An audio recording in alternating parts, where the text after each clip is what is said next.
नमस्कार. किमंतू लाईव्हमध्ये आपल्या सर्वांचं मनपूर्वक स्वागत. जसं की आपल्या सर्वांना माहीतच आहे, किमंतू लाईव्ह या माझ्या यूट्यूब चॅनलच्या शिवगाथा या सदरामध्ये आपण शिवाजी महाराजांशी संबंधित विविध विषयांशी चर्चा करत असतो.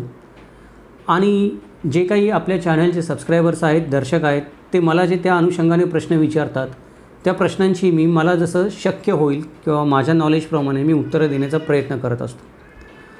या सगळ्या प्रश्नांमध्ये एक प्रश्न सातत्यानं आणि वारंवार विचारला जात होता. तो प्रश्न म्हणजे मराठ्यांचा इतिहास समजून घेण्यासाठी कोणती पुस्तके वाचावीत. हा प्रश्न थोडा मी मागे ठेवला होता. त्याचं कारण की या प्रश्नाचं उत्तर खूप मोठं आहे. कोणतं एक पुस्तक वाचावं असं नाही, अनेक संदर्भ ग्रंथ आहेत, अनेक भाषांमध्ये लिहिलेले आहेत. त्यामुळे या प्रश्नाचं उत्तर कोणत्या एका व्हिडिओमध्ये किंवा एका तासाच्या अर्धा तासाच्या व्हिडिओमध्ये देता येणं शक्य नव्हतं. म्हणून मी बाकीचे जे प्रश्न होते, शिवाजी महाराज आणि त्यांचे गुरु किंवा अजूनही शहाजीराजांच्या संदर्भात जे प्रश्न होते ते आधी घेतले आणि या प्रश्नाला थोडं मागे ठेवलं. या प्रश्नावर आधारित आजपासून आपण एक मालिका सुरू करत आहोत. या मालिकेचं नावच आहे मराठ्यांचा इतिहास समजून घेण्यासाठी नेमकी कोणती पुस्तके वाचावीत. आता ही जी पुस्तके आपण म्हणतो की मराठ्यांचा इतिहास समजून घेण्यासाठी आपण पुस्तकं वाचायची आहेत आपल्याला, ती बहुतांश लोकांच्या मनामध्ये पहिला विचार येतो की कोणत्या कादंबऱ्या वाचाव्यात आम्ही. त्यानंतर कोणते प्रसिद्ध लेखकांनी लिहिलेले त्यांचे व्यवसाय चालवण्यासाठी शिवाजी महाराजांवर लिहिलेली पुस्तकं वाचावीत. मित्रांनो, आजच्या काळामध्ये जर तुम्हाला शिवाजी महाराज समजून घ्यायचे असतील तर आजच्या काळातल्या कोणत्याही लेखकाने लिहिलेलं पुस्तक वाचून तुम्हाला शिवाजी महाराज समजणार नाहीत. कादंबऱ्या वाचून तर शिवाजी महाराज बिलकुल समजणार नाहीत, कारण कादंबऱ्या ह्या लिहिलेल्या असतात मनोरंजनासाठी, ज्ञान मिळवण्यासाठी नाही किंवा एखादी बाजू सत्याची दाखवण्यासाठी नाही. त्याचप्रमाणे आजकाल जे विविध पक्षाचे नेते आहेत, विविध संघटनांचे नेते आहेत, विविध विचारसरणीचे लोक आहेत, ते आपापल्या परीने आपापले शिवाजी महाराज आपापल्या पुस्तकामध्ये रंगवून दाखवतात. त्याच्यामुळे सर्वसामान्य माणसाचा बुद्धिभेद होतो. त्यामुळं कुठलं पुस्तक वाचावं हे सर्वसामान्य माणसाला कळत नाही. तर ही जी पुस्तकं आहेत, जी शिवाजी महाराजांबद्दल माहिती मिळवण्यासाठी पुरावे म्हणून वापरली जातात किंवा सत्य म्हणून वापरली जातात किंवा संदर्भ ग्रंथ म्हणून वापरली जातात, या संदर्भ ग्रंथांचा आधार घेऊन त्यांच्यावर कादंबऱ्या लिहिल्या जातात किंवा पुढे एखादा लेखक आपलं स्वतःचं म्हणणं मांडतो किंवा काहीतरी शोधनिबंध लिहितो. हे जे संदर्भ ग्रंथ, ऐतिहासिक संदर्भ ग्रंथ शिवाजी महाराजांचा अभ्यास करण्यासाठी किंवा मराठ्यांचा इतिहासाचा अभ्यास करण्यासाठी वापरले जातात. त्याला मराठा इतिहासाची संसाधने असं म्हणतात. पण ही मराठा इतिहासाची संसाधने शक्यतो सर्वसामान्य माणसासमोर कधी येत नाहीत. सर्वसामान्य माणसासमोर शिवाजी महाराज येतात ते या मराठी इतिहासाच्या संसाधनांचा आधार घेऊन कोणीतरी लिहिलेल्या कादंबरीच्या रूपाने, कोणीतरी लिहिलेल्या पुस्तकाच्या रूपाने, कोणीतरी लिहिलेल्या एखाद्या लेखाच्या, शोधनिबंधाच्या किंवा कोणीतरी स्वतःचं मत समाजावर थोपण्यासाठी प्रयत्न करण्यासाठी लिहिलेल्या एखाद्या पुस्तिकेच्या रूपाने शिवाजी महाराज आपल्यासमोर येतात. आणि त्याच्यामुळे आपल्या मनामध्ये नेहमी संभ्रम निर्माण होतो. खोटं बोलणारा माणूस किंवा असत्य लिखाण करणारा माणूस पूर्णपणे असत्य कधी बोलत नसतो. आपलं असत्य लिखाण समोरच्याला सत्य वाटावं याच्यासाठी नेहमी तो कोणत्या ना कोणत्या तरी एखाद्या संदर्भ ग्रंथाचा आधार देत असतो. म्हणजे शिवाजी महाराजांबद्दल स्वतःचं मत मांडणाऱ्या कोणत्याही लेखकाला तुम्ही विचारलं किंवा मला जरी विचारलं की हे तुम्ही कशाच्या आधारे म्हणतात, तर ती व्यक्ती लगेच एखाद्या बकरीचं नाव सांगते की मी या बकरीच्या आधारे म्हणतो. समोरच्या व्यक्तीने अमुक एका बकरीचं नाव सांगितलं की प्रश्न विचारणाऱ्याची बोलती बंद होते, कारण मुळात त्याला ती बकरच माहीत नसते. या बकरा आहेत किती माहीत नसतं. ती बकर लिहिली कोणत्या साली, कोणी लिहिली, ती बकर खरी आहे का खोटी आहे, ती बकर विश्वसनीय मानली जाते का नाही मानली जात, याचा आपण कधी अभ्यास केलेला नसतो. त्यामुळे समोरून एखादा माणूस आपल्याला त्याचं म्हणणं पटवून देण्यासाठी एखाद्या बकरीचा रेफरन्स आपल्या तोंडावर टाकून देतो आणि आपण लगेच चुपचाप बसतो. त्याचं कारण आपल्याला संदर्भ ग्रंथांचं किंवा बकरीचं ज्ञान नसतं. याच गोष्टीचा नेमका हुशार माणसं फायदा घेतात आणि चुकीच्या बकरी, त्यातले चुकीचे संदर्भ, स्वतःचं असत्य बोलणं सत्य म्हणून भासवण्यासाठी किंवा समोरच्याला बिंबवण्यासाठी, समोरच्या मनावर स्वतःच्या स्वार्थाचं लिखाण समोरच्याच्या मनावर बिंबवण्यासाठी या संदर्भ ग्रंथांचा वापर करतात आणि शिवाजी महाराजांबद्दल गोंधळाचं वातावरण समाजामध्ये निर्माण करतात. मराठ्यांच्या इतिहासाबद्दल संभ्रमाचं वातावरण निर्माण करतात. चला तर मग आपण काय करूयात की या आपल्या मालिकेच्या सुरुवातीला मराठा इतिहासाची संसाधनं कोणती आहेत आणि ती संसाधनं कशा प्रकारे अभ्यासली गेली पाहिजेत, ती संसाधनं शोधण्यामध्ये किंवा गोळा करण्यामध्ये किती व्यक्तींनी हातभार लावला आणि या संसाधनांच्या वाचनामुळे देखील, म्हणजे कादंबऱ्या वाचनामुळे तर खरे शिवाजी महाराज कळत नाहीतच, पण मूळ संसाधनं वाचल्यामुळे देखील पुष्कळ गोंधळ होतो. तर ह्या गोष्टी कशा काय होतात हे आपण या आजच्या व्हिडिओमध्ये जाणून घेऊयात पहिल्या भागामध्ये. त्याच्यानंतर आपण हे समजून घेऊयात की खरे शिवाजी महाराज आपल्याला जर समजून घ्यायचे असतील तर एकापेक्षा जास्त संसाधनं वाचावीत कशी. सुरुवातीला आपण काय करूयात की या सगळ्या गोष्टींमुळे गोंधळ का निर्माण होतो ते आपण समजून घेऊयात की संसाधनं तुम्ही वाचा किंवा वाचू नका, समाजामध्ये संभ्रमाचं वातावरण का निर्माण होतं. आता थोडा मोठा व्हिडिओ आहे त्याच्यामुळे मला काही संदर्भ द्यावे लागतील. ते काही संदर्भ मी माझ्या लॅपटॉपमध्ये इथे माझ्या समोर ठेवलेत. एक एक मुद्द्याप्रमाणे मी मुद्दा घेऊन वाचून ते तुम्हाला समजावून सांगतो. त्याच्यामुळे काय होईल की हा व्हिडिओ मुद्देसूद होईल, भरकटणार नाही, कारण हा विषय खूप मोठा आहे. जर मुद्दा न घेता बोललो तर तो भरकटण्याचा संबंध आहे. तर पहिला मुद्दा असा आहे की शिवाजी महाराजांबद्दल समाजामध्ये संभ्रम निर्माण होतात. त्याचं कारण आपण शिवाजी महाराजांना आराध्य दैवत मानतो.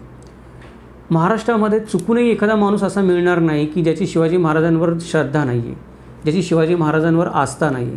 आपल्या सर्वांचीच शिवाजी महाराजांवर श्रद्धा आहे, आस्था आहे.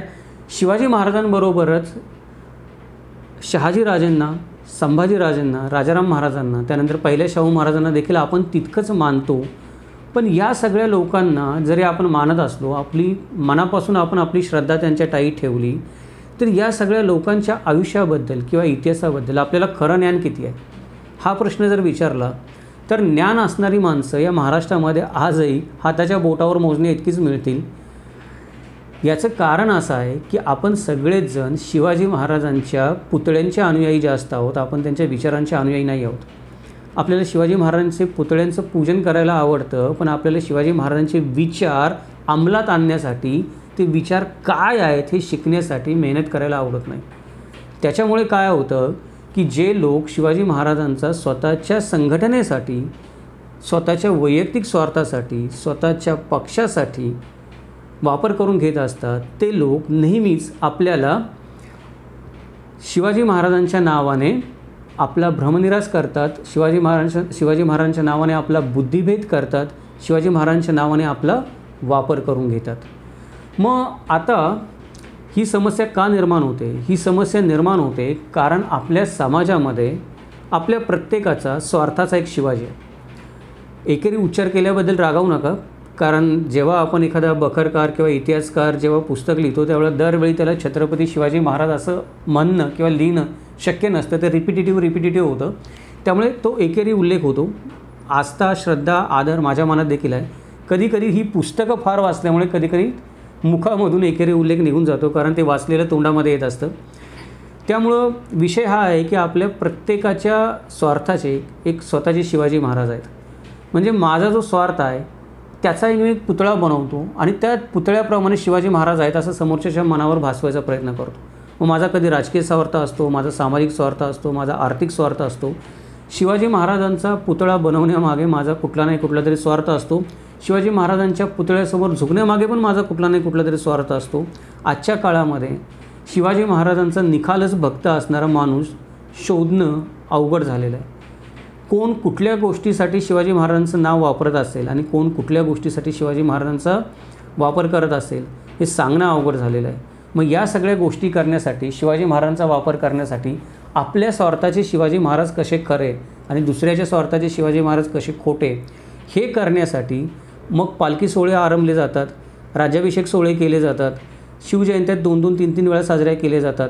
शिवाजी महाराजांचे वेगळ्या रूपातले पुतळे वेगळ्या ठिकाणी सादर केले जातात. कित्येक लोक स्वतःच शिवाजी महाराजांप्रमाणे दाढी वाढवून फिरतात. कित्येक लोक मुजरे करताना दिसतात जिथे जागा दिसेल तिथे. मग ह्या ज्या गोष्टी होतात, या गोष्टींमुळे काय होतं की खरे शिवाजी महाराज हे वास्तवापासून दूर जात राहतात. आपल्याला शिवाजी महाराजांचं खरं कर्तृत्व काय आहे, म्हणजे शिवाजी महाराज हिंदूंचे राजा होते का शिवाजी महाराज इतर देशी राजा होते? शिवाजी महाराजांनी मोगलांशी, मुसलमानांशी युद्ध केलं का शिवाजी महाराजांनी परक्यांशी युद्ध केलं? शिवाजी महाराजांनी एक नवीन समाजव्यवस्था निर्माण करण्यासाठी आयुष्य वेचलं का शिवाजी महाराजांनी स्वतःचं राज्य निर्माण करण्यासाठी आयुष्य वेचलं? शिवाजी महाराज कोणती विचारधारा घेऊन नेमके चालत होते हे आपल्याला कळणं मुश्किल होतं. हे कळणं मुश्किल होतं कारण कुठल्याही व्यक्तीला, जसं मी तुम्हाला मागाशी पण सांगितलं की शिवाजी महाराजांबद्दल काही बोलत असेल, त्याला जर तुम्ही संदर्भ विचारला तर संदर्भ सांगता येत नाही. सांगितलाच त्याने संदर्भ तर तो बकरींचा संदर्भ सांगतो. आता हे बखर म्हणजे काय आहे आणि त्या बकरी खऱ्या का खोट्या का विश्वसनीय का आहेत, त्याचा एक 4 नंबरचा व्हिडिओ मी बनवणार आहे. म्हणजे हा आपला 1 नंबरचा व्हिडिओ, हा भाग 1 आहे. मराठी इतिहासाची संसाधनं भाग 1 आहे, कोणती पुस्तकं वाचावी त्याचा. याच्यामध्ये 4 नंबरचा एक व्हिडिओ येईल, बखर म्हणजे काय. तर ते 4 नंबरच्या व्हिडिओमध्ये मी बकरीबद्दल संपूर्ण माहिती देणार आहे की या बकरी असतात काय, त्या खऱ्या किती खोट्या किती, त्यांची शहानिशा कशी करावी, किती बकरी लिहिल्या गेल्या, त्या कोणत्या काळात लिहिल्या गेल्या, त्याच्याबद्दल विका राजवाड्यांसारख्या समीक्षकांनी काय म्हणलं आहे हे आपण त्या व्हिडिओमध्ये पाहणार आहोत. त्यामुळे इथे जास्त काही बोलत नाही. पण लक्षात ठेवा की स्वतःचं खोटं मत मांडणारा माणूस किंवा शिवाजी महाराजांबद्दल तुम्हाला काहीतरी खोटं नाटं सांगणारा माणूस तुम्हाला नेहमी बकरीचा उल्लेख सांगत असतो की या बकरीमध्ये लिहिलेलं आहे. आणि कोणत्याही खोटं बोलणाऱ्या माणसाला किंवा स्वतःच्या स्वार्थाचे शिवाजी महाराज रंगवणाऱ्या माणसाला कोणती तरी अशी एक बकर सापडतेच की ज्याच्यामध्ये त्याच्या मुद्द्याच्या समर्थनार्थ काहीतरी लिहिलेलं असतं. त्याच्यामुळे बकरी या बिलकुल विश्वसनीय मानल्या जात नाहीत. त्या बकरींचा विषय आत्ता आपण बाजूला ठेवूयात. इथे आपण आत्ता मराठा इतिहासाची संसाधनं म्हणजे नेमकं काय, म्हणजे तुम्हाला जर मराठ्यांचा इतिहास जाणून घ्यायचा असेल, मराठ्यांच्या इतिहासाबद्दल कोणती पुस्तकं वाचावी ते समजून घ्यायचं असेल, तर सगळ्यात आधी लक्षात घ्या की हे समजून घेण्यासाठी तुम्हाला वाचावी लागतील मराठ्यांच्या इतिहासाची संसाधने. आता याला आपण पुस्तकं किंवा ग्रंथ का म्हणत नाहीत, मराठ्यांच्या इतिहासाचे ग्रंथ किंवा मराठ्यांच्या इतिहासाची पुस्तकं असं का म्हणत नाही आपण यांना संसाधनं का म्हणतो. याला संसाधनं म्हणण्याचं कारण असं आहे, संसाधन म्हणजे तो दस्तावेज जो आपल्याला इतिहास समजून घेण्यासाठी मदत करतो किंवा इतिहास समजून घेण्यासाठी काही पुरावे देतो, काही तथ्य देतो, काही घटना सांगतो, काही तारखा सांगतो, ज्या दुसऱ्या दस्तावेजांशी पडताळून पाहता येतात. म्हणून आपण याला ग्रंथ म्हणत नाही, म्हणून आपण यांना संसाधनं म्हणतो. संसाधनांमध्ये फक्त बकरी किंवा ग्रंथ येत नाहीत, संसाधनांमध्ये पत्र येतात, संसाधनांमध्ये शिलालेख येतात, संसाधनांमध्ये वंशावळी येतात, शकावल्या येतात, अनेक ताम्रपट येतात, काही ठिकाणी लिहिलेले नाणी येतात. नाणी ही सुद्धा आपल्याला इतिहासाची माहिती देणारी एक संसाधनं आहेत. तर अनेक गोष्टी येतात. म्हणजे मराठ्यांच्या इतिहासाची संसाधनं आपण जेव्हा म्हणतो त्यावेळेला तुम्हाला मराठ्यांचा किंवा शिवाजी महाराजांचा इतिहास समजून घ्यायचा असेल तर या सगळ्या गोष्टी तुम्हाला जाणून घेतल्या पाहिजेत आणि त्यांची सांगड घातली पाहिजे. तर सुरुवातीला मराठ्यांच्या इतिहासाची संसाधनाची एक व्याख्या आहे जी मी केलेली आहे, ती समजावी म्हणून मी तुम्हाला वाचून दाखवतो. मराठ्यांच्या इतिहासाबद्दल विश्वसनीय माहिती देणाऱ्या अस्सल दस्तावेजांना मराठा इतिहासाची संसाधने म्हणतात. म्हणजे कोणताही असा दस्तावेज जो तुम्हाला विश्वसनीय माहिती देतो. आता विश्वसनीय माहिती देतो का नाही देतो आपल्याला कळणार कसं काय. एका दस्तावेजामध्ये जी माहिती दिलेली आहे ती दुसऱ्या 4 दस्तावेजांमध्ये पण दिलेली असेल किंवा तिचा संदर्भ सापडत असेल, तारखा जुळत असतील तर तो दस्तावेज विश्वसनीय आहे. म्हणजे मराठ्यांच्या इतिहासाबद्दल विश्वसनीय माहिती देणाऱ्या कोणत्याही दस्तावेजाला, तो दस्तावेज काही असेल, मागाशी मी म्हणलं तसं पत्र असेल, ग्रंथ असेल, बखर असेल, पुस्तक असेल, आत्मचरित्र असेल, नाणी असतील, ताम्रपट असेल, शिलालेख असेल, काही असेल, त्याला मराठ्यांच्या इतिहासाची संसाधने असं म्हणतात. या संसाधनांमध्ये बकरी, चरित्रे, पत्रे, शकावल्या, राजदरबारातल्या नोंदी, हे मगाशी सांगताना मी विसरलो होतो, राजदरबारातल्या नोंदी पण फार महत्त्वाच्या असतात. विजापूरच्या, आदिलशाहच्या, कुतुबशाहच्या दरबारातल्या ज्या नोंदी करून ठेवलेल्या आहेत कारभाराच्या, पेशवाईच्या दप्तरामध्ये किंवा शिवाजी महाराजांच्या दप्तरातल्या पण काही नोंदी सापडतात, थोड्याफार अगदी आहेत त्या महत्त्वाच्या आहेत. तसेच भारतीय आणि परकीय भाषातील इतिहासकारांच्या नोंदी. परकीय म्हणजे त्या कालखंडामध्ये, शिवाजी महाराजांच्या कालखंडामध्ये कित्येक युरोपियन लोक, कित्येक आफ्रिकन लोक आपल्या देशामध्ये आले होते. काही राज्य करण्यासाठी आले होते, काही व्यापारासाठी आले होते, काही फिरण्यासाठी आले होते, काही इथेच स्थायिक झाले, काही परत निघून गेले. या सगळ्या लोकांनी पण छोट्या मोठ्या नोंदी करून ठेवलेल्या आहेत. त्या नोंदी पण फार महत्त्वाच्या आहेत कारण कधीकधी या नोंदी आपल्याला एखाद्या गोष्टीची सत्य आणि असत्यता पटवून देण्यासाठी फार उपयोगी पडतात. किंवा या नोंदींमधून आपल्याला बऱ्याचदा शिवाजी महाराजांची किंवा मराठ्यांच्या इतिहासाची जरी काही माहिती मिळाली नाही तरी आपल्याला त्या काळातल्या ग्रामीण परिस्थितीची, त्या काळातल्या भौगोलिक परिस्थितीची, त्या काळातला गावगाडा कसा चालत होता, त्या काळातलं लोकजीवन कसं होतं त्याची माहिती मिळते. आणि त्याच्यावरून देखील आपण काही अंदाज बांधू शकतो की त्या काळात इतिहासामध्ये ज्या घटना घडल्या असतील त्या घटना कशा प्रकारे घडल्या असतील किंवा त्याच्यामागची कारणं काय असतील. त्यामुळे या नोंदी पण फार महत्त्वाच्या आहेत. परकीय कंपन्यांच्या नोंदवह्या ही एक महत्त्वाची गोष्ट आहे की ईस्ट इंडिया कंपनी भारतामध्ये त्यावेळेला व्यापार करण्यासाठी आली होती, तर त्यांनी त्यांच्या रजिस्टरमध्ये जे नोंदवून ठेवलेल्या आहेत घटना, आजूबाजूला घडणाऱ्या घटना, म्हणजे शिवाजी महाराजांनी सुरत लुटली तर त्याची नोंद करून ठेवलेली आहे. शिवाजी महाराजांनी राजापूरची वखार लुटली तर त्याची नोंद करून ठेवलेली आहे. म्हणजे बखरीमध्ये उल्लेख येतो शिवाजी महाराजांनी राजापूरची वखार इंग्रजांना शिक्षा म्हणून लुटली आणि त्याचा उल्लेख आपल्याला ईस्ट इंडिया कंपनीच्या रेकॉर्डमध्ये पण सापडतो. याचा अर्थ ही घटना खरी आहे असं आपण म्हणू शकतो. त्यामुळं या परकीय कंपन्यांच्या ज्या नोंदवह्या आहेत या पण फार महत्त्वाच्या आहेत आणि या वाचायला उपलब्ध आहेत. म्हणजे आपल्याला असं वाटतं की अरे आता मी कुठे जाऊ, ईस्ट इंडिया कंपनीची ती नोंदवही शोधायला मिळू शकते तुम्हाला. इंटरनेटवर आहेत, PDF फॉर्मॅटमध्ये आहेत, काही ठिकाणी वेबसाईटवर मोफतमध्ये देखील उपलब्ध आहेत, तुम्ही त्या वाचू शकता.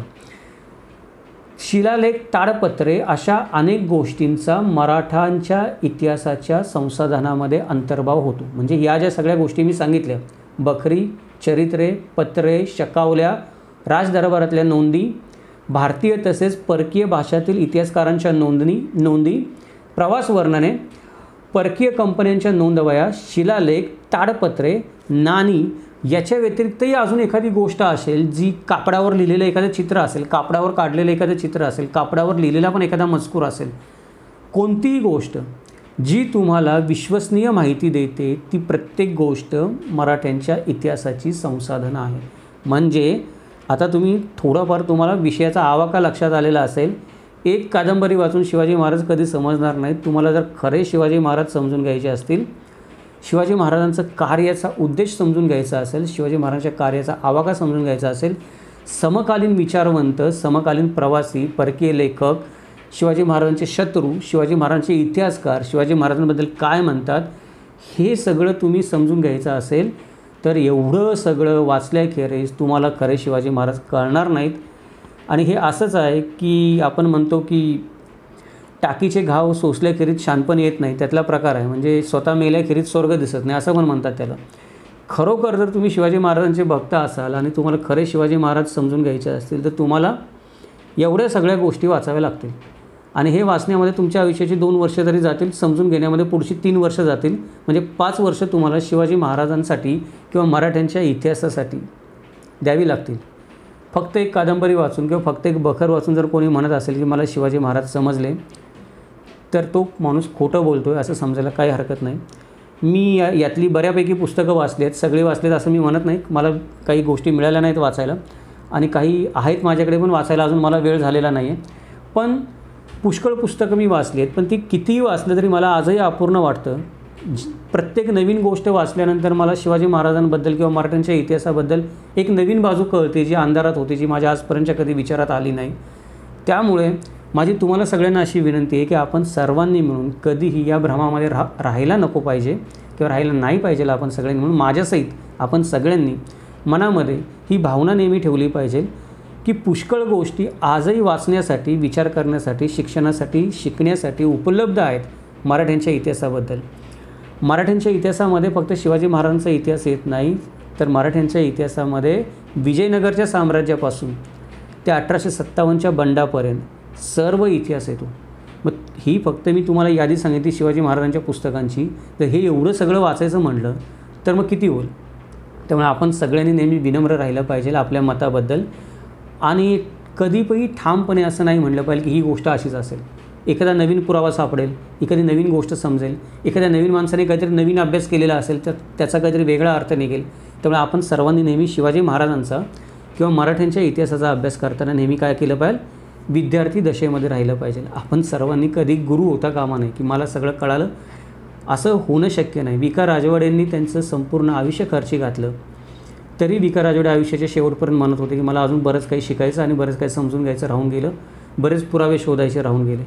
वि. क. राजवाडेंच्या तुलनेमध्ये आपण 1% पण शिवाजी महाराजांबद्दल कधी शोध घेत नाही किंवा मुळात जाऊन विचार करत नाही आणि मतं मात्र आपण अशा ठामपणे मांडत असतो की जसं काही मीच शिवाजी महाराजांचं चरित्र करताय, शिवाजी महाराजांच्या समोर बसून शिवाजी महाराजांनी मला सांगितलं, मी लिहून घेतलं आणि हे चरित्र मी तुम्हाला आता वाचायला देतो आहे. ह्या भावनेने लोक बोलत असतात.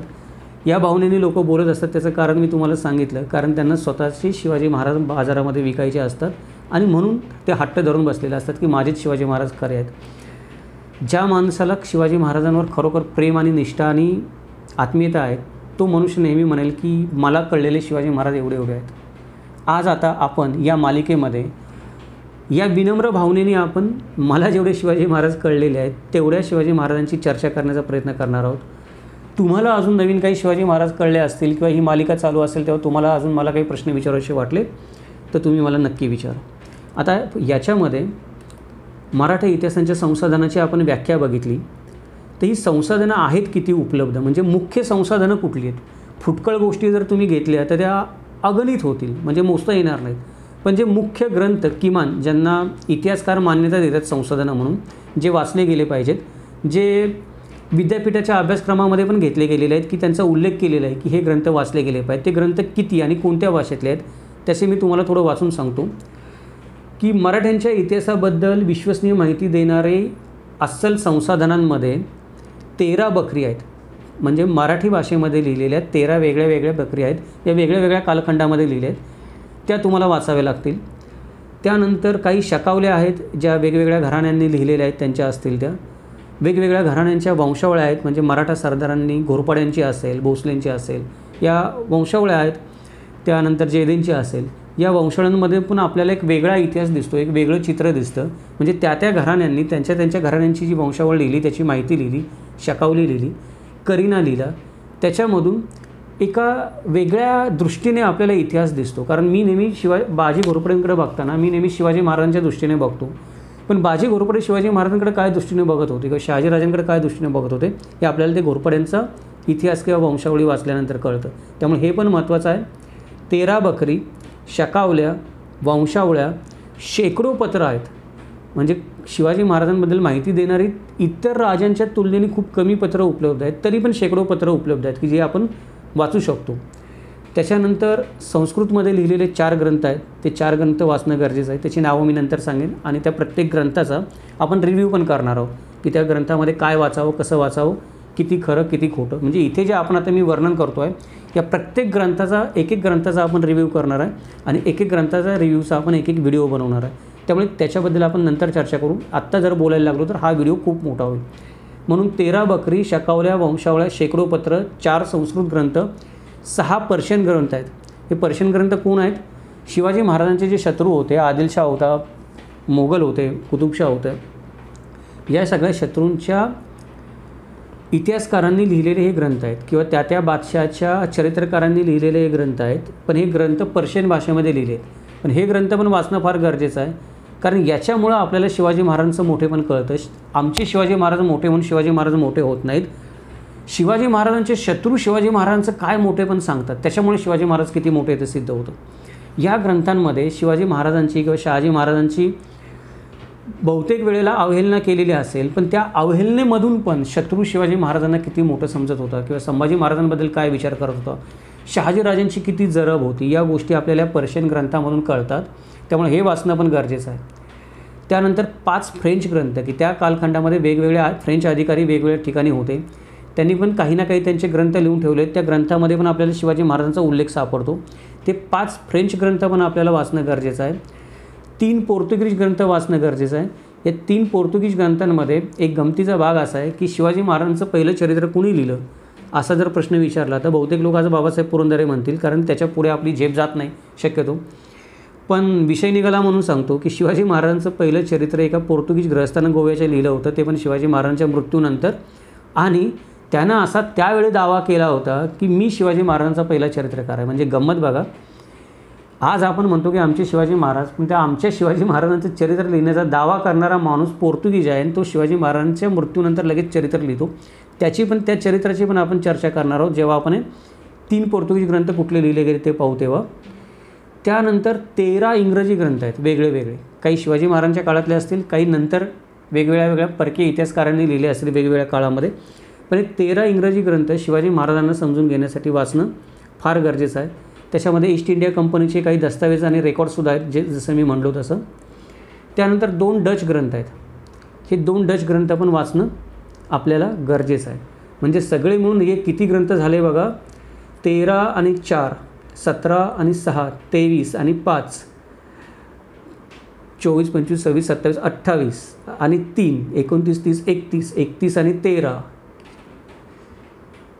44 आणि 2 46 म्हणजे अंदाजे पकडू आपण 50 ग्रंथ झाले मागे पुढे थोडेफार काही पत्र तरी याच्यामध्ये शकावल्या आणि वंशावळ्यात थोड्या धरल्या आहेत, जेदेकरीनं शकावल्या वगैरे म्हणून थोड्या गोष्टी मी ॲड केल्या त्याच्यामध्ये 50 झाले. पण पत्र आणि बाकीच्या सगळ्या गोष्टी जर हे केल्या आपण तर माझ्या माहितीप्रमाणे जवळजवळ एक 100 ग्रंथ किंवा 100 दस्तावेज तरी पुस्तकं आपल्याला वाचणं भाग आहे खरे शिवाजी महाराज कळून घ्यायचे असतील तर. त्यातले हे 50 मुख्य गोष्टी आहेत. यातले 3 शकावल्या मी धरलेल्या आहेत, जयदेव शकावली, घोरपडे घराण्याचा इतिहास आणि काही वंशावळ्या, म्हणजे हे 44 अधिक त्यामध्ये त्या काही गोष्टी ॲड केल्या 50 होतील. 50 मुख्य ग्रंथ आणि किमान मिनिमम 50 की जे आपण धरू शकत नाही, फुटकळ आपण म्हणतो इकडे तिकडे असतील ते. आता एवढ्या गोष्टींचा तर काय आपल्याला रिव्ह्यू करता येणार नाही, पण ज्या गोष्टी उपलब्ध आहेत या 50 मधल्या किमान 30 एक पुस्तकं तरी माझ्याकडे उपलब्ध असतील असं मला वाटतं आहे. किंवा ग्रंथ माझ्याकडे उपलब्ध असतील त्या 30 ग्रंथांचा आपण नक्की रिव्ह्यू करणार आहोत पुढच्या भागामध्ये. पण तो रिव्ह्यू करण्याच्या आधी हे जे ग्रंथ लिहिलेत हे ग्रंथ तरी आपल्याला खरे शिवाजी महाराज सांगतात काय. म्हणजे आता मी तुम्हाला म्हणलं की हे 50 ग्रंथ वाचा, त्याची नावं पण मी पुढच्या भागामध्ये देणार आहे. म्हणजे पुढच्या भागामध्ये भारतीय संशोधनांमध्ये मी सर्व मराठी आणि संस्कृत ग्रंथांची नावे देईल. परकीय संशोधनांमध्ये मी डच वगैरे जे लोकांनी ग्रंथ लिहिलेत, इंग्रज पोर्तुगीज, त्यांची नावं देईल. नंतर आपण एकेका व्हिडिओमध्ये त्यांचा आपण रिव्ह्यू करत जाऊ. पण आता तुम्ही म्हणाल की मी तुम्हाला ग्रंथांची नावं सांगितली, ही तुम्ही समोरच्या माणसाला सांगाल की या ग्रंथामध्ये लिहिले म्हणून हे खरं आहे. पण ते एकाच ग्रंथामध्ये लिहिले म्हणून एखादी गोष्ट खरी होते का. हे ग्रंथ जरी विश्वसनीय मानले गेले असतील किंवा काही विश्वसनीय मानले गेले नसतील तरी त्यातला विश्वसनीय न मानला गेलेला भाग वगळून बाकीच्या गोष्टी इतिहासासाठी आपण वापरू शकतो संदर्भ म्हणून. पण खरं खोटं करायचं कसं काय. या ग्रंथामध्ये लिहिलं आहे ते खरं आहे का खोटं आहे मला समजणार कसं काय. याच्यासाठी आता काही गोष्टी लक्षात घ्याव्या लागतात की जरी हे गोष्टींना, जरी या ग्रंथांना आपण इतिहास ग्रंथ म्हणलो तरी हे इतिहास ग्रंथ लिहिलेत माणसांनीच. ते काही देवाने लिहिलेले नाहीत वेद की ते तटस्थपणे लिहिलेले आहेत. हे ग्रंथ लिहिलेले आहेत ती लिहिणारी माणसंच आहेत. त्या माणसांचे जे व्यक्तिगत राग, लोभ, मत्सर, द्वेष भावना किंवा एखाद्या व्यक्तीविषयी चुकीची प्रतिमा रंगवणं, एखाद्या माणसाला एखाद्या व्यक्तीबद्दल आकसच असतो की चांगलंच नाही बोलायचं. म्हणजे परकीय इतिहासकार जे आहेत, मोगलांचे इतिहासकार जे आहेत किंवा विजापूरचे इतिहासकार जे आहेत त्यांना शहाजीराजांबद्दल आकसच आहे. म्हणजे शहाजीराजांच्या पराक्रमाचं वर्णन करताना एका शब्दामध्ये करायचं आणि जो सरदार लढलाच नाही त्याच्या वर्णनाची पानं भरायची. शहाजीराजांनी ज्या युद्धामध्ये विजय मिळवला असेल स्वतःच्या कष्टाने त्याचं श्रेय शहाजीराजांना न देता दुसऱ्या एखाद्या सरदाराला द्यायचं त्यांच्याबरोबर लढणाऱ्या. याला काय म्हणतात की आकस. म्हणजे हा ग्रंथ कुठल्या माणसाने लिहिला आहे, त्याच्या मनात एखाद्याबद्दल आकस आहे, द्वेष आहे, मत्सर आहे म्हणून तो चुकीच्या पद्धतीने इतिहास लिहितो आहे का हे आपल्याला हा ग्रंथ वाचताना तपासून पाहावं लागतं. ती गोष्ट दुसऱ्या ग्रंथाशी तपासून पाहावी लागते. आता आपण काय करतो की हे ग्रंथ वाचताना, हे संदर्भ ग्रंथ वाचताना खरा इतिहास आपल्याला कळावा म्हणून कुठल्या प्रकारची खबरदारी घेतली गेली पाहिजे त्याच्याबद्दल आपण एक एक मुद्दा विचारात घेतो. तो पहिला मुद्दा मी तुम्हाला सांगितला की ही गोष्ट नेहमी लक्षात ठेवा. ग्रंथ लिहिणारी माणसंच आहेत ती त्यांची राग, लोभ, मत्सर, परिस्थिती, आकस हे बघून ग्रंथ लिहित असतात. त्यामुळे त्याचा विचार करणं गरजेचं आहे. दुसरी गोष्ट अशी आहे की शिवाजी महाराजांविषयी लिखाण करणारा जेवढा जाणतो तेवढंच तो शिवाजी महाराजांबद्दल लिहितो. म्हणजे एखाद्या ग्रंथामध्ये किंवा एखाद्या बखरीमध्ये शिवाजी महाराजांबद्दल काही माहिती दिली असेल तर त्या बखरकाराला शिवाजी महाराजांची जेवढी माहिती असेल तेवढीच त्याने लिहिलेली. जी माहिती त्याला नाही आहे ती माहिती तो बखरकार काय करतो, अंदाजाने लिहायचा प्रयत्न करतो किंवा स्वतःच्या मनाच्या काही 2 ओळी त्याच्यामध्ये घालायचा प्रयत्न करतो. तर आपल्याला कुठली माहिती त्या बखरकाराने स्वतःच्या अनुभवाने लिहिली किंवा स्वतःच्या डोळ्यांनी पाहिली, तो तिथे उपस्थित असताना लिहिली, आणि कुठली माहिती त्याने दुसऱ्या कुठल्या तरी संदर्भाने लिहिलेली आहे. म्हणजे कोणीतरी सांगितलं, कोणीतरी ऐकलं किंवा कुठेतरी घटना घडली खरी पण माहीत नाही काय आहे, तर तो अंदाजाने लिहितो. तर ह्या गोष्टी आपल्याला जाणून घेणं गरजेचं आहे. जेव्हा तुम्ही ग्रंथ वाचत असता तेव्हा नेहमी हा विचार करा आणि हे जाणून घ्यायला शिका की लिहिणारा कुठली माहिती स्वतःच्या अनुभवाने लिहितो आहे की मी तिथे उपस्थित होतो डोळ्याने, मी माझ्या कानाने ऐकलं, मी माझ्या डोळ्याने बघितलं ही घटना घडताना म्हणून ही घटना. आणि कधी तो म्हणतो की नाही ते तसं झालेलं आहे, त्याने सांगितलेलं आहे, असं ऐकण्यात आलेलं आहे. काही वेळेला लोक ठोकून लिहितात की विचार करत नाहीत की हां ही गोष्ट खरी आहे, ही गोष्ट खोटी आहे. तो स्वतःच सांगत असतो ही गोष्ट खोटी आहे, ही गोष्ट खरी आहे. तो स्वतःच न्यायाधीश झालेला असतो लिहिणारा. तर आपल्याला सुज्ञ वाचकाला, वाचणाऱ्याला हा फरक कळला पाहिजे की कुठे तो खरं लिहितो आहे, कुठे स्वतःच्या मनाचं लिहितो आहे आणि कुठे खोटं लिहितो आहे. दुसरा मुद्दा की प्रत्येक संसाधनामध्ये शिवचरित्राचे तुकडे विखुरलेले आहेत. म्हणजे कुठल्याच एका संसाधनामध्ये किंवा आत्ता मी जे तुम्हाला 50 ग्रंथ सांगितले त्या 50 ग्रंथातल्या कुठल्याच एका ग्रंथामध्ये तुम्हाला संपूर्ण शिवाजी महाराज कळणार नाहीत. शिवाजी महाराज या 50 ग्रंथांमधल्या प्रत्येक शब्दामध्ये आणि वाक्यामध्ये थोडे विखुरलेले आहेत. जर तुम्हाला शिवाजी महाराजांचं एक चित्र निर्माण करायचं असेल, खरं चित्र किंवा खरे शिवाजी महाराज कसे समजून घ्यायचे असतील तर तुम्हाला हे 50 ग्रंथ वाचावे लागतील. त्यातले सत्याचे तुकडे गोळा करून ते तुकडे जोडून म्हणजे शिवाजी महाराज तुमच्यासमोर उभे राहतील. ते शिवाजी महाराज कदाचित सत्याच्या जवळ जाणारे शिवाजी महाराज असतील. सत्याच्या जवळ जाणारे असं मी म्हणतो कारण सगळे संदर्भ ग्रंथ गोळा करून पण आपण खरे शिवाजी महाराज उभे करू शकत नाही वास्तवातले, कारण आपण कोणी शिवाजी महाराजांना पाहिलेलं नाही, आपण त्यांच्यावर राहिलेलो नाही. त्या काळामध्ये काय घडलं असेल आणि काय नसेल घडलं, शिवाजी महाराजांनी काय विचार केला असेल आणि काय विचार नसेल केला, याचा आपण आज फक्त अंदाज बांधू शकतो. हे 50 ग्रंथ वाचून त्यातले सत्याचे तुकडे गोळा करून तुम्ही एक शिवाजी महाराजांचे चित्र बनवल्यानंतर पण असं म्हणू नका की आता हे माझे खरे शिवाजी महाराज आहेत. मगाशी मी म्हणालो तसं आपल्याला विनम्र राहणं गरजेचं आहे की बाबा हां हे चित्र उभं राहतं ते असं दिसतं आहे.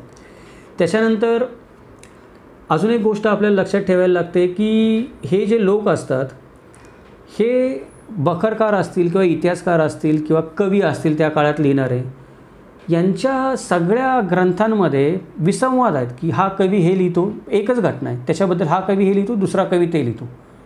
एकच इतिहासकार आहे किंवा बखरकार आहे, तो बखरकार काय करतो की एकच घटना, हा बखरकार म्हणतो की शिवाजी महाराजांनी अफजल खानाला मारायला वाघनखं वापरली, तो बखरकार म्हणतो की शिवाजी महाराजांनी तलवारीने मारलं, तिसरा बखरकार म्हणतो की बिछव्याने मारलं, एक बखरकार म्हणतो की विशाळगडची लढाई झालीच नाही, एक बखरकार म्हणतो की विशाळगडची लढाई झाली, एक बखरकार म्हणतो की शिवाजी महाराजांनी वरून सैन्य पाठवलं, बाजीप्रभू लढलेच नाहीत, दुसरा बखरकार म्हणतो की नाही ते खिंडीमध्ये लढले, तिसरा कोणीतरी एखादा परकीय इतिहासकार असतो तो म्हणतो की असं काही झालंच नाही, विजापूरचा बादशाह चालून आला होता, अर्ध्या वाटेतून तो परत गेला, शिवाजी पळून गेला कळल्यावर. म्हणजे आता हे सगळं मी सांगितलं आहे बघा, जेवढे तुम्ही पुस्तकं जास्त वाचाल, जेवढे तुम्ही संसाधनं जास्त वाचाल, तेवढा तुमच्या डोक्यामध्ये गोंधळ जास्त होणार. कारण प्रत्येक माणूस काही ना काहीतरी वेगळं लिहितो आहे, तो त्याच्या स्वार्थाने लिहितो आहे, तो त्याच्या मानवी हेवेदाव्याने लिहितो आहे, तो त्या घटनेचं विपर्यास्त वर्णन करून लिहितो आहे. म्हणजे एखाद्या मुसलमान सरदाराने जर खूप पराक्रम गाजवला किंवा छोटी मोठी लढाई जिंकली तर एखाद्या परकीय इतिहासकाराच्या पुस्तकामध्ये ते खूप मोठं वर्णन असणार आहे. अरे हां याने एवढं मोठं लिहिलं, छोट्याशा गोष्टीचं मोठं विपर्यास्त वर्णन. तेच शिवाजी महाराजांचं चरित्र लिहिणारा एखादा कवी असेल, ज्याला शिवाजी महाराजांच्या पदरी बाळगलेला कवी, ज्याला पगार मिळतो, तो शिवाजी महाराजांचं पण विपर्यास्त वर्णन करणार. हां की शिवाजी महाराज शिवाचे अवतार आहेत, शहाजीराजे म्हणजे साक्षात शंकराचे अवतार आहेत वगैरे वगैरे, विपर्यास्त वर्णन. तर आपल्याला या गोष्टींचं पण भान ठेवणं गरजेचं आहे. जेव्हा आपण इतिहास शोधतो त्यावेळेला आपण राजहंसासारखं असलं पाहिजे. आपण नेहमी पाण्यामधून दूध वेगळं करून राजहंसासारखं आपल्याला पिता आलं पाहिजे. जसं राजहंस पाण्यामधून दूध वेगळं करून पितो, तसं आपल्याला या सगळ्या संसाधनांमधून या सगळ्या लेखकांनी हे जे काही लिहिलेलं आहे यातल्या हेवेदावेचं लिखाण, विपर्यास्त लिखाण, विसंवाद, आकसानं केलेलं लिखाण, जेवढं त्यांना कळतं तेवढंच लिहिलं आहे. ह्या सगळ्या गोष्टींमधून खरं सत्य आपण नेहमी जाणून घ्यायचा प्रयत्न केला पाहिजे. या गोष्टी बाकीच्या गोष्टी आपण टाकून दिल्या पाहिजेत, बाकीच्या गोष्टी आपल्याला टाळता आल्या पाहिजेत. ही वाचनाची किंवा ही शिकण्याची एक सवय आपण स्वतःला लावून घेतली पाहिजे जर आपल्याला खरा इतिहास समजून घ्यायचा असेल तर. त्यानंतर अजून एक गोष्ट असते की आता हे कुठलं लिखाण विश्वसनीय मानावं आणि कुठलं मानू नये, एक महत्त्वाचा प्रश्न. मागासपासून मी म्हणत आलो आहे की बकरी विश्वसनीय नाही आहेत किंवा कोणी तुम्हाला बकरीचा संदर्भ सांगितलं त्याला आधी विचारा त्या बकरीचं नाव काय. त्याने बकरीचं नाव सांगितल्यावर त्याला विचारा की तुझा खात्री आहे का की ही बकर विश्वसनीय बकर आहे, की सगळे इतिहासकार म्हणतात का ही बकर खरी आहे, आणि तू जो संदर्भ देतो आहेस तो संदर्भ दुसऱ्या कुठेतरी सापडतो का, ती बकर सोडून दुसरीकडे कुठेतरी सापडतो का, इतिहासकार म्हणतात का तो संदर्भ खरा आहे. समोरचा माणूस गडबडून जाईल कारण त्याने एवढा विचार केलेला नसतो. आपण काय करतो की मला जे वाटतं आज माझा जो स्वार्थ आहे त्याच्यासाठी मला जे बोलायचं आहे त्याच्यानुसार मी काय करतो की संदर्भ जोडतो कुठल्या तरी बकरीतला आणि बोलतो. मग मला कळावं कुठलं की कुठलं पुस्तक विश्वसनीय आहे आणि कुठलं पुस्तक विश्वसनीय नाही आहे. आता याच्यामध्ये लक्षात घ्या की जे पुस्तकं किंवा ज्या बकरी शिवाजी महाराजांच्या कालखंडामध्ये लिहिलेल्या आहेत, म्हणजे शिवाजी महाराज जिवंत असताना किंवा त्याच्यानंतर एक 40-50 वर्षाच्या आतमध्ये ज्या बकरी किंवा जी पत्र किंवा जी चरित्र लिहिलेली आहेत ती 18व्या शतकात लिहिलेल्या बकरीपेक्षा किंवा एखाद्या पुस्तकापेक्षा जास्त विश्वसनीय मानली जातात. त्याचं कारण काय आहे? सरळ कारण आहे. शिवाजी महाराजांच्या कालखंडामध्ये जर एखादा लेखक जिवंत असेल आणि तो शिवाजी महाराजांबद्दल बरोबर काही काळ वावरला असेल तर त्याला शिवाजी महाराजांची जास्त माहिती असण्याची शक्यता आहे, कारण त्याने शिवाजी महाराजांना पाहिलेलं आहे.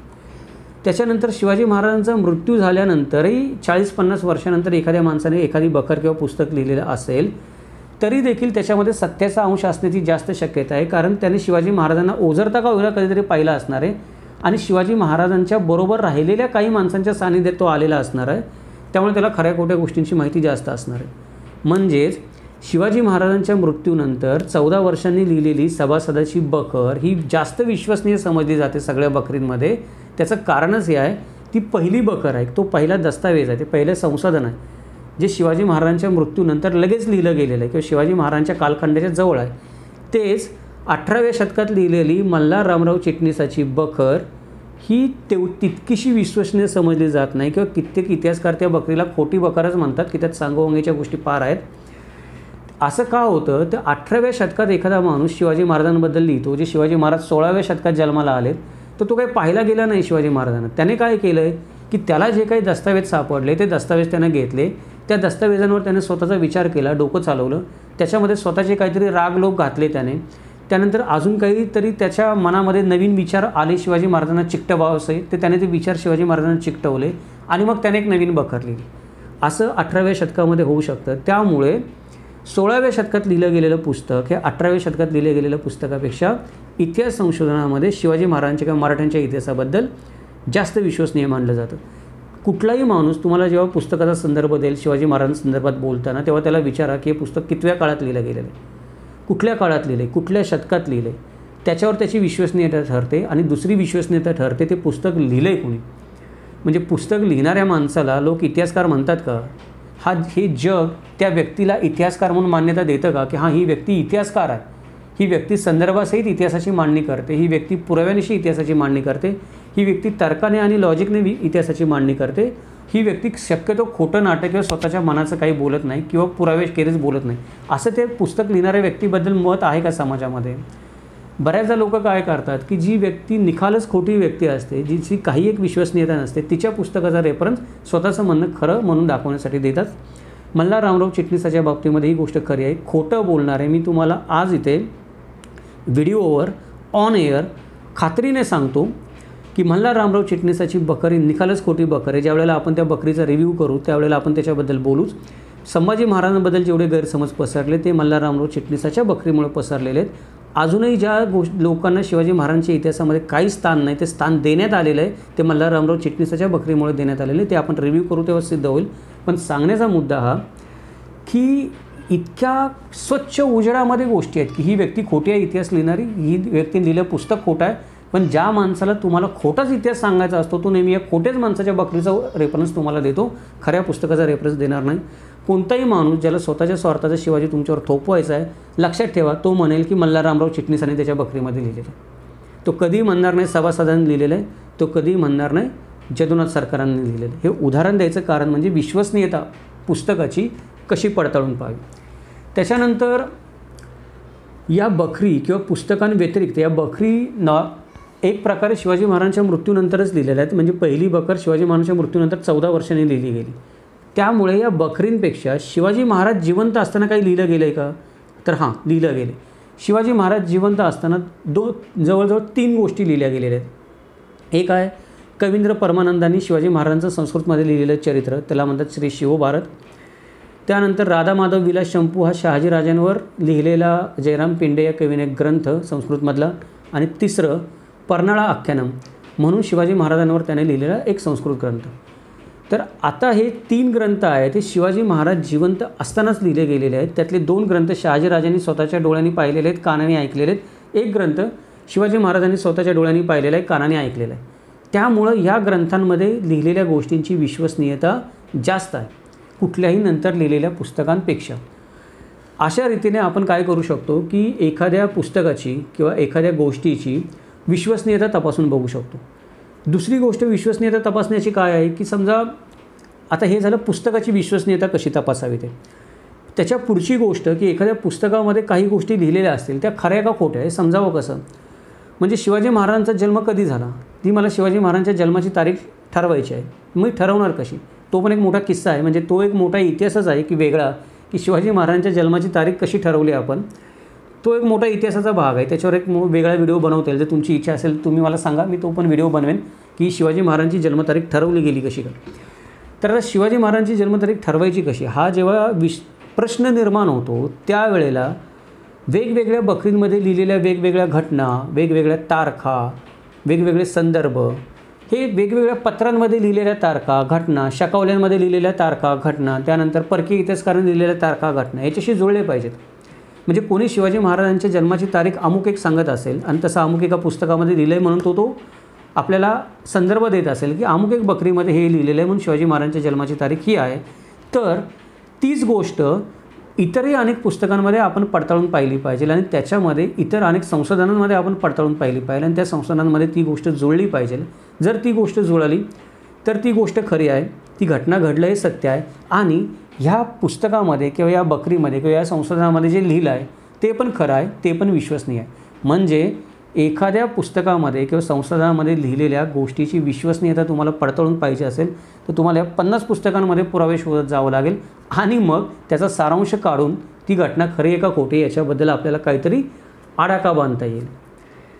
पुढची एक गोष्ट अशी आहे की कित्येक वेळेला असं होतं की स्थळ, काल, व्यक्ती, परत्वे, मतं बदलतात.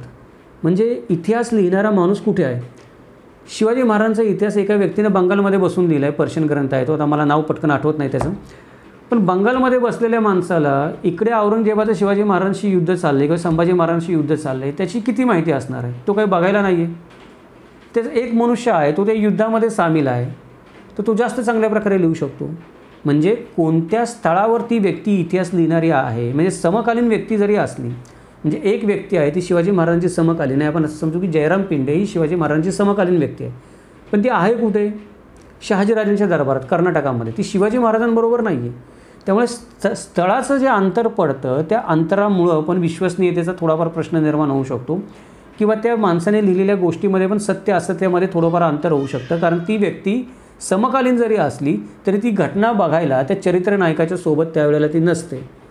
त्याच्यामुळं दुसरं अंतर जे पडतं, हे पहिली गोष्ट झाली विश्वसनीयता तपासण्याची की लिहिणारा त्यावेळी कुठल्या जागी बसून ती गोष्ट लिहित होतं, समकालीन असला तरी पण.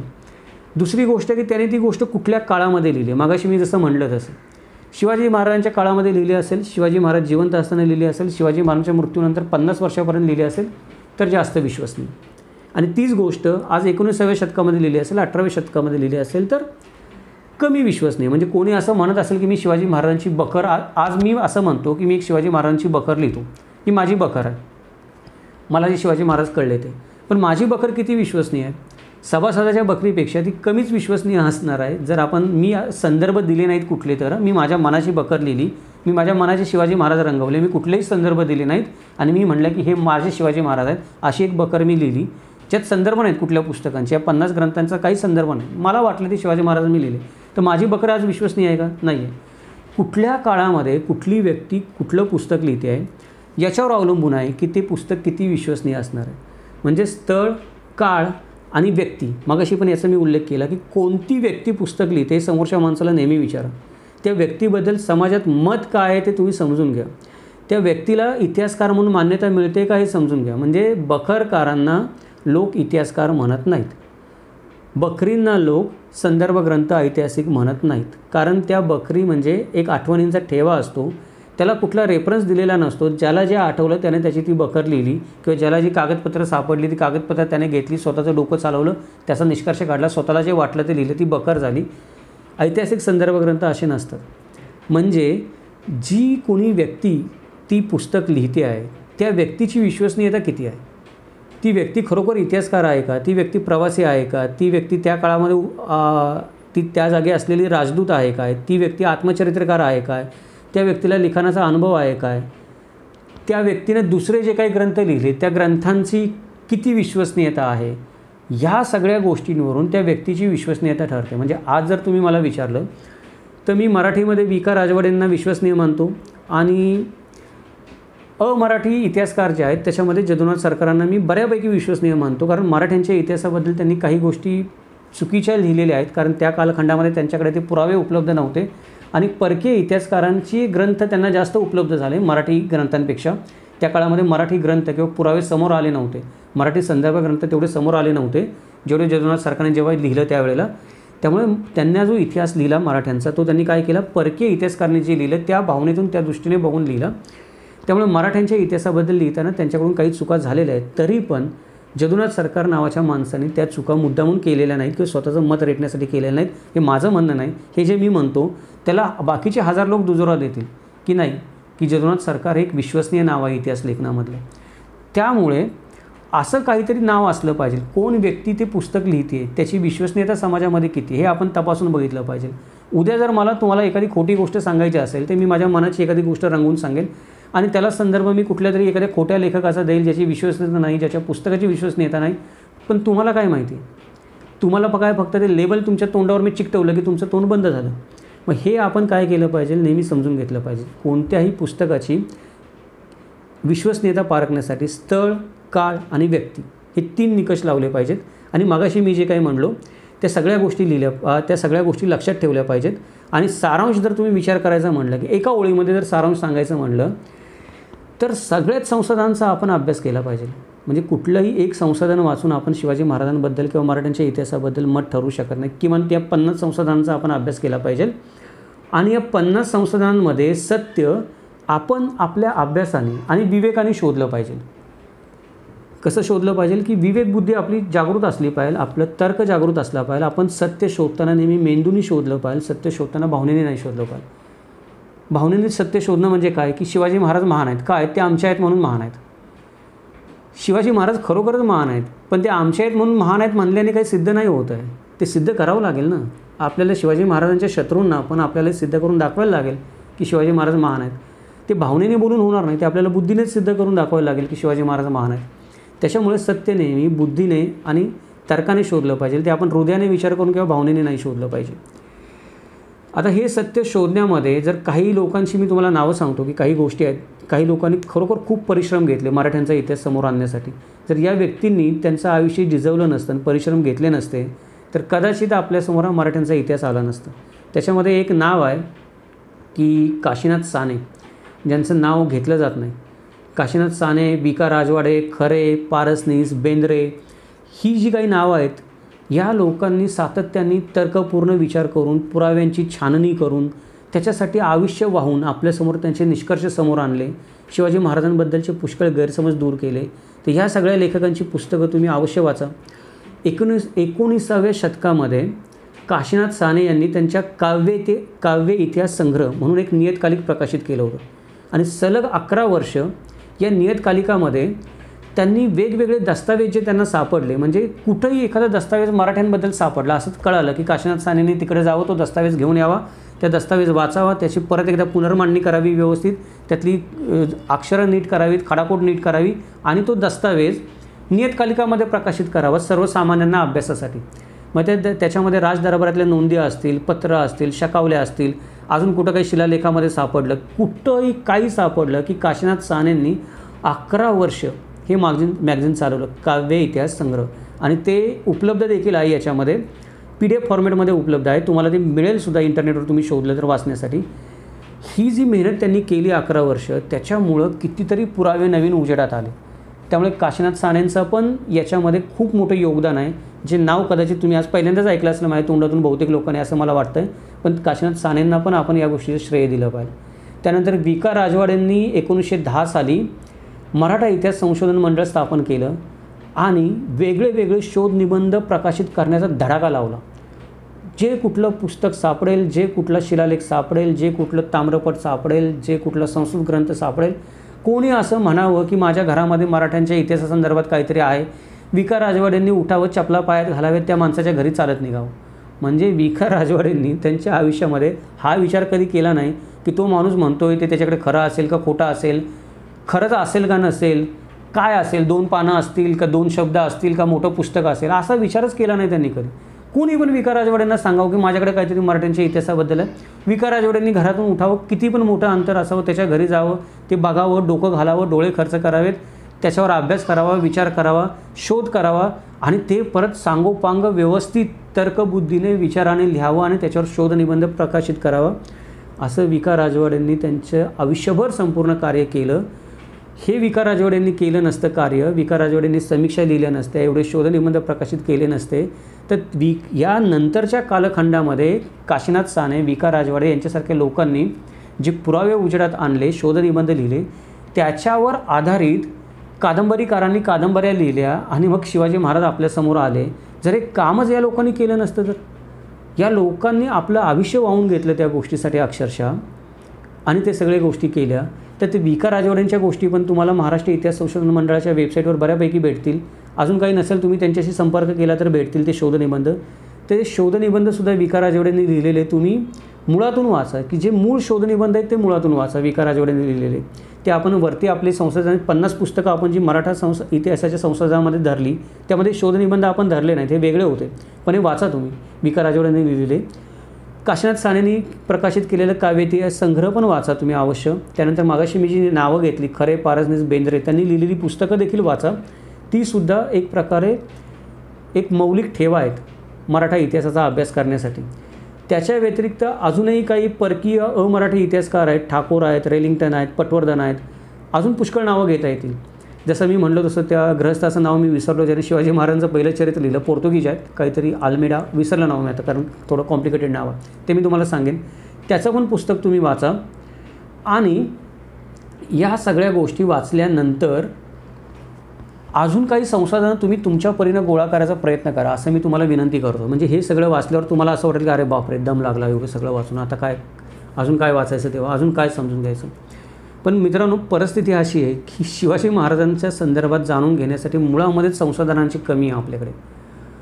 म्हणजे पेशव्यांचा दप्तरखाना जसा सापडतो, आपल्याला नेपोलियनची बोनापार्टची पत्र, नेपोलियन बोनापार्टचा व्यवहार जसा सापडतो, बऱ्यापैकी आपल्याला सिकंदराबद्दल पण माहिती आहे, किंवा चेंगीज खानाबद्दल पण बऱ्यापैकी आपल्याला माहिती आहे, किंवा इतर जे काही राजे महाराजे होऊन गेले, जे मध्ययुगीन कालखंडामध्ये जे काही राजे महाराजे होऊन गेले, त्यांचं चरित्र किंवा त्यांनी त्यांच्या आयुष्यात घडलेल्या घटना किंवा त्यांनी गाजवलेला पराक्रम याची सांगोपांग माहिती देणारी बरीच विश्वसनीय संसाधनं सापडतात.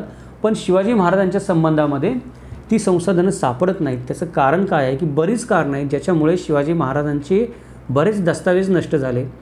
शिवाजी महाराजांबद्दल माहिती देणारी बरीच संसाधनं काळाच्या ओघामध्ये नष्ट झाली.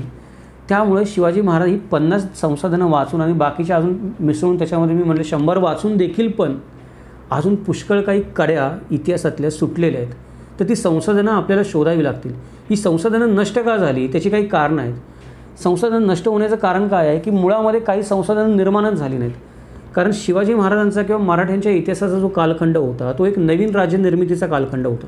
म्हणजे शहाजी राजांनी नवीन राज्य निर्माण करायला सुरुवात केली शून्यामधून, शिवाजी महाराजांनी नवीन राज्य निर्माण करायला सुरुवात केली शून्यामधून, संभाजी महाराजांनी नवीन निर्माण केलेलं राज्य वाचवायला सुरुवात केली त्यांच्या आयुष्यात 11 वर्ष शून्यामधून लढाई करून. राजाराम महाराजांना तर रायगड सोडून जिंजीला जावं लागलं. तिथं त्यांनी आहे ते राज्य कसं टिकवता येईल ते वाचवायला सुरुवात केली, त्याच्यामधून लढा द्यायला सुरुवात केली. ह्या सगळ्या लढायांच्या कालखंडामध्ये मराठा लोकांना बऱ्यापैकी काही पद्धतशीरपणे लिहून ठेवायला उसंतच मिळाली नाही. म्हणजे एखाद्या राज्याचं राज्य स्थिर असतं, एखाद्या राजाचं राज्य स्थिर असतं. म्हणजे विजयनगरचं साम्राज्य 400 वर्ष टिकलं, स्थिर साम्राज्य आहे. तर या साम्राज्यामध्ये राजाला थोडा वेळ मिळतो की चला तुम्ही माझ्यावर चरित्र लिहा, तुम्ही माझ्यावर कविता लिहा, तुम्ही पराक्रमाचं वर्णन लिहा, इथे शिलालेख करून ठेवा, इथं माहिती करून ठेवा, याला दान दिलं, म्हणजे उल्लेख सापडतात राज्य स्थिर असेल तर. मराठ्यांचं राज्य मुळातच स्थिर नव्हतं पहिल्या कालखंडामध्ये. जेव्हा ते निर्माण झालं तेव्हा राज्य निर्माण होण्याच्या कालखंडापासून सातत्यानं त्याला लढाईला तोंड द्यावं लागलं. त्यामुळं जितक्या प्रकारची त्या कालखंडाची माहिती देणारी मराठा संसाधनाचे दस्तावेज निर्माण व्हायला पाहिजे होते ते निर्माण होऊ शकले नाहीत. हे एक मराठा दस्तावेजांची कमतरता असण्याचं कारण आहे. दुसरं कारण जे आहे की शिवाजी महाराजांच्या मृत्यूनंतर 27 वर्षामध्ये महाराष्ट्रामध्ये जे युद्ध झालं त्या युद्धामध्ये शिवाजी महाराजांच्या कालखंडातला दप्तरखाना हा पूर्णपणे नाहीसा झाला. तो नष्ट होण्याची भरपूर कारणं आहेत. कदाचित तो मराठ्यांनी जाळून टाकला असेल, औरंगजेबाने जाळून टाकला असेल. नंतरच्या काळामध्ये सिद्धींचं राज्य होतं जंजिऱ्यावर, रायगडावर, त्या काळात त्यांनी काय जाळून टाकलं असेल. पेशव्यांचं वर्चस्व निर्माण झाल्यानंतर पेशव्यांनी त्याच्याकडे जाणून बुजून दुर्लक्ष केलं असेल. शिवाजी महाराजांचे अजून आग्नेत शत्रू होते, हितशत्रू होते, त्यांनी त्याच्यामध्ये काहीतरी खाडाखोड केली असेल किंवा ते नष्ट केलं असेल. त्यामुळे शिवाजी महाराज, संभाजी महाराज, शहाजी महाराज, राजाराम महाराज यांच्या कालखंडामध्ये जे काही लिखाण दप्तरखाना किंवा राजदरबारातल्या नोंदी झाल्या त्या आपल्याला विश्वसनीय आजही माहिती नाहीत, सापडत नाहीत. कदाचित त्या शिवाजी महाराजांच्या कालखंडात जे कोणी सरदार होते जे कोणी त्यांच्या काळामध्ये काम करणारे मंत्री होते, अजून कोणी असतील त्यांच्या हाताखाली काम करणारे, त्यांच्याकडे त्यांच्या घरामध्ये वारसा हक्काने जर काही नोंदी राहिल्या असतील तर त्या नोंदी तिथे शिल्लक असण्याची शक्यता आहे. तर त्या नोंदी देखील आपण काय केल्या पाहिजेत, शोधण्याची गरज आहे. त्याच्यानंतर पुढचं एक काम आहे की शिवाजी महाराजांच्या काळामध्ये काय होतं की त्या काळामध्ये मराठ्यांमध्ये एकंदरीतच लिखाणाबद्दल फार उदासीनता होती. म्हणजे एखादी गोष्ट लिहून ठेवावी, लिखाण वाचन करावं, हे मराठी समाजामध्ये नव्हतं. मराठी समाज एक प्रकारे शेतकरी समाज होता आणि लढाऊ लष्करी समाज होता. शेती करावी आणि उरलेल्या काळामध्ये लढाई करावी. लिहिण्या वाचण्याच्या गोष्टीमध्ये मराठी समाज जास्त काळ नव्हता. त्यामुळे लिहिण्या वाचण्याकडे मराठी समाजाकडे दुर्लक्ष झालं. त्यानंतर त्या काळामध्ये सतत चाललेली अनिश्चितता जी होती की समाजामध्ये एक प्रकारची अनिश्चितता आली होती 27 वर्षाच्या युद्धामुळे. त्यामुळे शिक्षण घ्यायला पण लोकांना वेळ भेटला नाही. त्यामुळे पण फार काही लिहिलं गेलं नाही. तरी पण काही गोष्टी जसं आपण म्हणतो जयदेव शाकावली आहे किंवा घोरपडे घराण्याचा इतिहास आहे, अशा काही गोष्टी आज आहेत या उजेडात आलेल्या आहेत. अजून काही गोष्टी आपण विका राजवडेंसारखे आपण लोकांनी थोडीशी चिकाटी दाखवली किंवा आपल्या आयुष्यातला थोडासा वेळ खरोखर द्यायचं म्हणलं तर आपण 1-2 तरी नवीन पुरावे शोधून काढू शकतो किंवा उजेडात आणू शकतो. जर प्रत्येक माणसाने शिवाजी महाराजांवर प्रेम करणारे ठरवलंच ना आयुष्यामध्ये तर तो एक तरी पुरावा आजपर्यंत सापडला नाही असा उजेडामध्ये आणू शकतो. उदाहरणच द्यायचं झालं तर इंग्लंडच्या त्या म्युझियममध्ये समर्थ रामदास स्वामींची सनद सापडली जी शिवाजी महाराजांनी त्यांना दिली होती. आता एखाद्या माणसाने ती सनद खरी का खोटी आणि ते नंतरचा विषय झाला त्याच्यावर आपण वेगळं बोलू. पण इथे आता लक्षात घेण्याचा विषय काय की कोणीतरी एका माणसाने चिकाटी दाखवली की अरे अशी काहीतरी सनद असली पाहिजे, ती कुठेतरी असली पाहिजे, ती सापडणार, कोणीतरी शोध घेतला म्हणून ती सापडली. आज आपण या गोष्टींचा शोध घेतला पाहिजे. त्याचबरोबर अजूनही काही कालखंड गोष्टींमुळे की ह्या शिवाजी महाराजांच्या काळातले दस्तावेज नाहीसे झाल्याची शक्यता आहे. म्हणजे काही नैसर्गिक आपदा आल्या असतील किंवा म्हणजे एखादं संकट आलं, भूकंप आलं, पूर आला, त्यात काही गोष्टी वाहून गेल्या किंवा काही काही वेळेला असं होतं की त्या गोष्टींचं मूलच नसतं समोरच्या माणसाला काही की घरामध्ये पडलेले काहीतरी पोथी आहे, काहीतरी ताडपत्र आहे, जीर्ण झालं आहे, बुरशी लागली आहे, वास येतो आहे म्हणून कोणी लक्ष देत नाही आणि ते कुजून तसंच चाललेलं आहे. तर ते मोल नसल्यामुळे बरेच दस्तावेज नष्ट झाले. अजूनही काही दस्तावेज कोणाच्या तरी घरी मी तुम्हाला सांगतो 1-2 तरी शिल्लक असणार आहेत ज्यांना त्याचं महत्त्व माहीत नाही. म्हणजे राधा माधव विलास चंपू हा ग्रंथ पण विका राजवाड्यांना सापडला कसा त्याची एक मोठी रंजक कथा आहे. ती मी तुम्हाला परत केव्हा एकदा तरी सांगेल. पण तो ज्याच्या पदरी होता त्याच्या पदरी तो कुठून आला ते माहीत नाही. 2-3 ठिकाणाहून फिरून आला आणि ज्याच्याकडे होता त्याला पण त्याचं तेवढं काही महत्त्व नव्हतं. त्याच्यासाठी ती एक संस्कृत पोथी होती फक्त की त्याला काही माहीत नव्हती पुराणातली पोथी आहे की अजून काय आहे का अजून काय काय. मग हे विका राजवाडेंना कळलं ते बघितल्यानंतर की हे ग्रंथाचं मूल काय आहे.